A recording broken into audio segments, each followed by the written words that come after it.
Banjir bandang terjang dua desa di Tapanuli Selatan, Sumatera Utara. Ratusan warga mengungsi.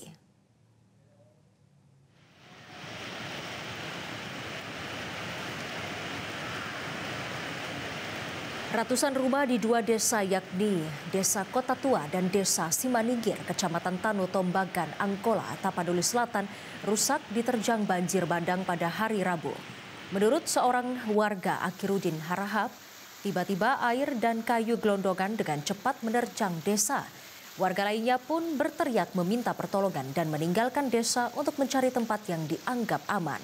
Menurut beberapa warga, air beserta material itu datang dari arah hutan yang dirambah untuk keperluan jalan masuk ke tengah hutan lindung.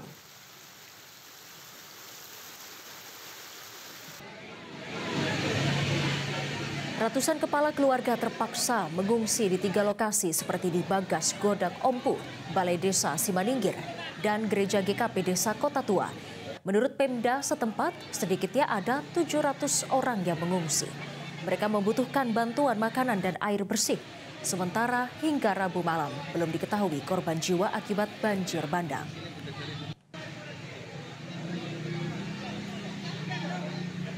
Air datang dari atas besar, jadi dengarlah teriak semuanya masyarakat.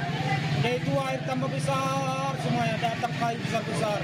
Jadi kami di situ tadi, warga di sekitar situ udah pasrah, nggak ada harapan untuk selamat. Air itu tambah besar, semuanya kayu-kayunya besar datang. Pokoknya intinya itu tadi kami udah nggak ada harapan untuk selamat dari situ. Jelajahi cara baru mendapatkan informasi. Download Metro TV Extend sekarang.